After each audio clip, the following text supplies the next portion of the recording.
নমস্কার বন্ধুরা, তোমাদের প্রিয় ইউটিউব চ্যানেল WB প্লাস পয়েন্টে তোমাদের সকলকে জানাই স্বাগত। প্রতিদিনের মতো আজকে আমরা WBPSC ক্লার্কশিপ পরীক্ষা আসার মতো সম্ভাব্য প্রশ্ন এবং তার সাথে সাথে বিভিন্ন পরীক্ষার প্রিভিয়াস ইয়ারের প্রশ্ন নিয়ে আলোচনা করব। তো আশা করছি এখান থেকে তোমরা বেশ কয়েকটি প্রশ্ন কমন পেয়ে যাবে। তো ক্লাসটা প্রথম থেকে শেষ পর্যন্ত মনোযোগ সহকারে দেখো। তো আজকে আমাদের প্রথম প্রশ্ন হচ্ছে, লিসম্যানিয়া ডোনোভানির অন্তর্বর্তী পোষকের নাম কি? স্যান্ডফ্লাই, সিসি মাছি, অ্যানোফিলিস মশা নাকি ড্রাগন মাছি? তো এখানে সঠিক অ্যান্সার হয়ে যাবে অপশন এ, স্যান্ড ফ্লাই।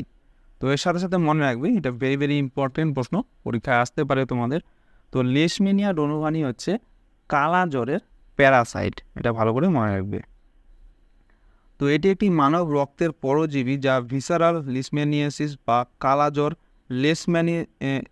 লিসম্যানিয়াসিসের সবথেকে গুরুতর রূপের জন্য দায়ী। এটি প্লিহা, লিভার এবং অস্থি মজ্জাসহ মনোনিউক্লিয়ার ফ্যাগোসাইট সিস্টেমকে সংক্রামিত করে। পরের প্রশ্ন, ভিটামিন সি এর রাসায়নিক নাম কি? এটা তো তোমরা অনেকেই পারবে। সঠিক অ্যান্সার হবে option D, ascorbic acid. Next প্রশ্ন, পলিটিন ক্রোমোজোম কোন কোষে পাওয়া যায়? তো পলিটিন ক্রোমোজোম পাওয়া যায় হচ্ছে পতঙ্গের স্নায়ু কোষে। অপশন সি হয়ে যাবে সঠিক অ্যান্সার। এটাও ভেরি ভেরি ইম্পর্ট্যান্ট, পরীক্ষা আসতে পারে এরকম প্রশ্ন। তো পলিটিন ক্রোমোজোম কোথায় পাওয়া যায়? পতঙ্গের স্নায়ু কোষে পাওয়া যায়।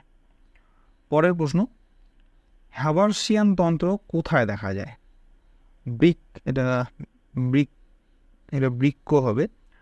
বৃক্ক, অস্থি, হৃৎপিণ্ড নাকি মস্তিষ্কে? তো হ্যাবার্সিয়ান তন্ত্র দেখা যায় হচ্ছে অস্থির মধ্যে। অপশন বি হয়ে যাবে সঠিক অ্যান্সার। তো হ্যাবার্সীয় নালী হলো অস্থিতে অবস্থিত আণুবীক্ষণিক নালিকার সমাহার, যা একযোগে হ্যাবার্সীয় তন্ত্র গঠন করে। এর মধ্যে দিয়ে স্নায়ু রক্তবাহ প্রবাহিত হয়, যা অস্থিকোষ এর পুষ্টির জন্য এবং বৃদ্ধির জন্য প্রয়োজনীয়। মূলত এগুলি কর্টিকাল অস্থি বা কম্প্যাক্ট অস্থিতে দেখা যায়। এটা তো ভালো করে মনে রাখবে, ভেরি ভেরি ইম্পর্টেন্ট। হ্যাবার্সীয় তন্ত্র দেখা যায় হচ্ছে অস্থিতে। নেক্সট প্রশ্ন, কোন ধাতুর আয়ন সালোকসংশ্লেষে ইলেকট্রন পরিবহন করে? সোডিয়াম, পটাশিয়াম, কোবাল্ট নাকি লোহা? তো সঠিক অ্যান্সার হয়ে যাবে অপশন ডি, লোহা। তো লোহা হচ্ছে সালোকসংশ্লেষে ইলেকট্রন পরিবহন করে, লোহার আয়ন।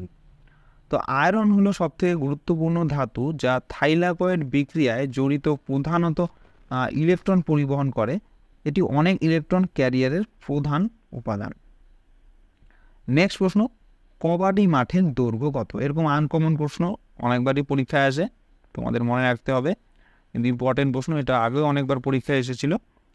তো মনে রাখবে যে কবাডি মাঠের দৈর্ঘ্য হচ্ছে প্রায় 13 মিটার বাই 10 মিটার এটা হয়ে থাকে। তো কবাডি মাঠের দৈর্ঘ্য কত? 13 মিটার বাই 10 মিটার।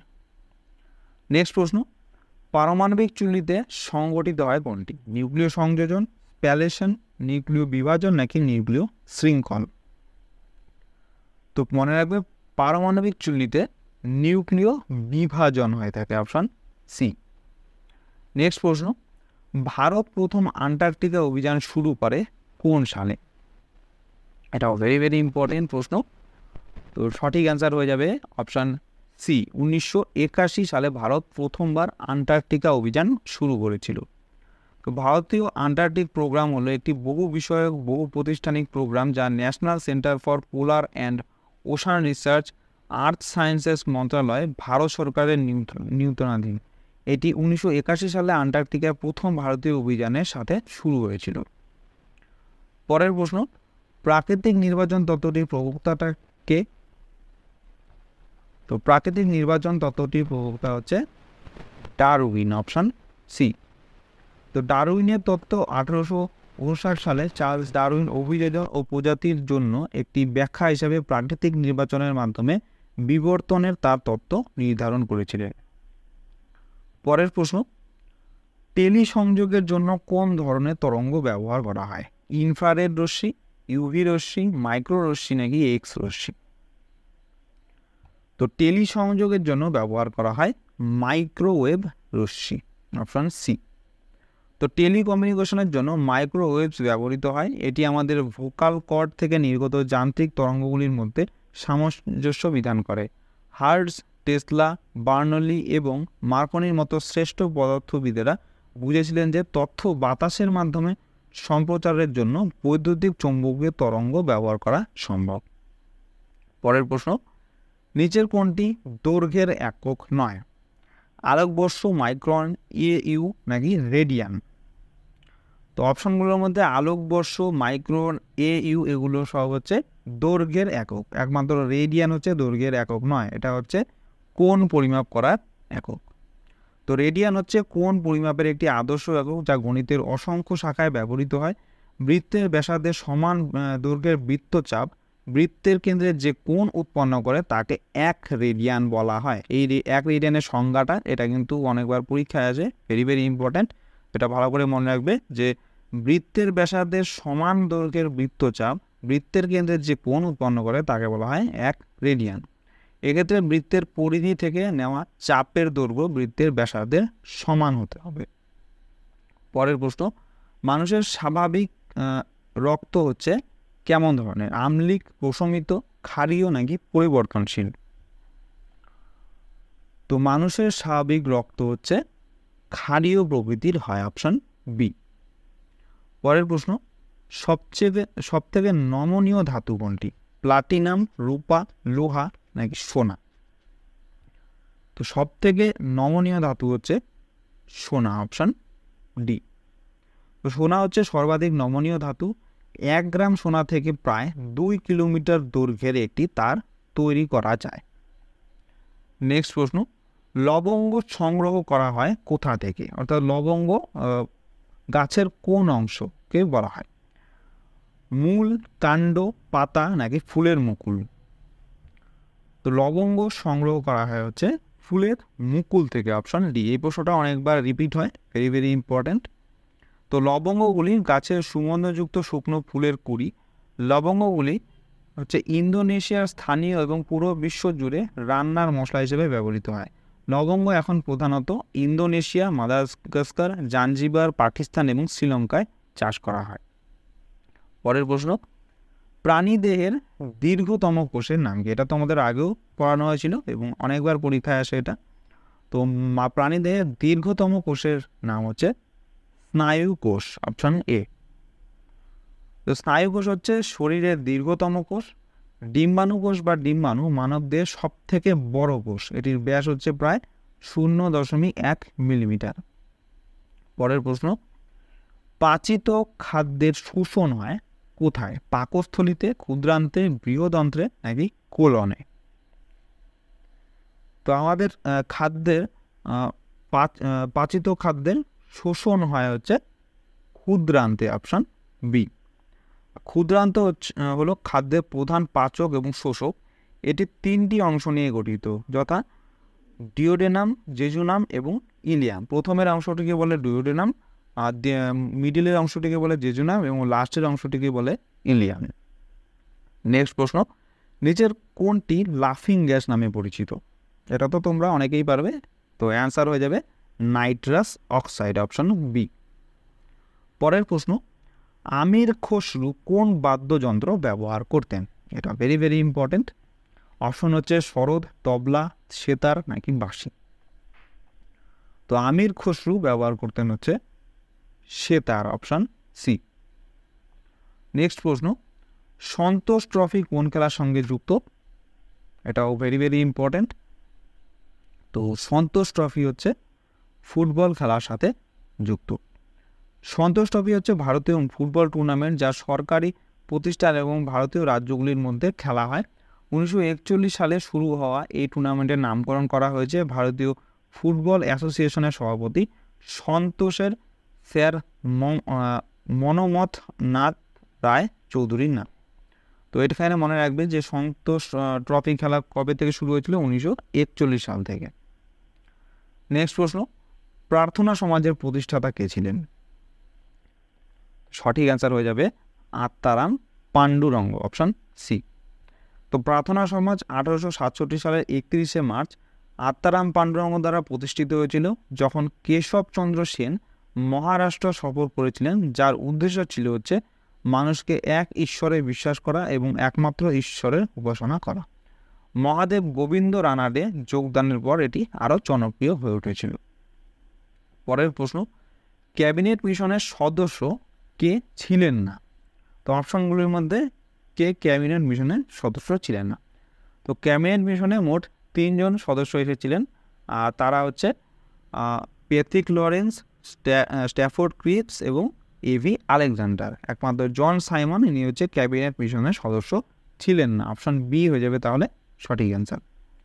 তো দ্বিতীয় বিশ্বযুদ্ধের পর ব্রিটিশ মন্ত্রিসভার 3 সদস্যকে, যারা হচ্ছে sir Pethick Lawrence, sir Stafford Cripps এবং এভি আলেকজান্ডার, ভারতে প্রবর্তিত সাংবিধানিক সংস্কারের বিষয়ে সুপারিশ করার জন্য ভারতে পাঠানো হয়েছিল। একে ক্যাবিনেট মিশন বলা হয়। এই ক্যাবিনেট মিশনের সভাপতিত্ব করেন হচ্ছে স্যার প্যাথিক লরেন্স। এটা ভেরি ভেরি ইম্পর্টেন্ট, ভালো করে মনে রাখবে। এই প্রশ্নটাও পরীক্ষায় আসে যে ক্যাবিনেট মিশন যে এসেছিল সেখানে সভাপতিত্ব কে করেছিলেন? অ্যান্সার হবে স্যার প্যাথিক লরেন্স। পরের প্রশ্ন, ভারতীয় প্রত্নতত্ত্বের জনক কাকে বলা হয়? এটাও খুব ইম্পর্টেন্ট প্রশ্ন। তো ভারতীয় প্রত্নতত্ত্বের জনক বলা হয় আলেকজান্ডার কানিংহামকে। তো আলেকজান্ডার কানিংহাম ছিলেন একজন ব্রিটিশ সেনা ইঞ্জিনিয়ার, যিনি পরবর্তীকালে ভারতের ইতিহাস ও প্রত্নতত্ত্ব সম্পর্কে আগ্রহী হন। আর্কিওলজিক্যাল সার্ভে অফ ইন্ডিয়া একটি ভারতীয় সংস্থা। এটি 1861 সালে আলেকজান্ডার কানিংহাম দ্বারা প্রতিষ্ঠিত হয়েছিল। ভেরি ভেরি ইম্পর্টেন্ট, এটাও পরীক্ষায় আসে যে আর্কিওলজিক্যাল সার্ভে অফ ইন্ডিয়া কে প্রতিষ্ঠা করেছিল এবং কত সালে প্রতিষ্ঠা করেছিল? অ্যান্সার হবে আলেকজান্ডার কানিংহাম 1861 সালে আর্কিওলজিক্যাল সার্ভে অফ ইন্ডিয়া প্রতিষ্ঠিত করেছিল।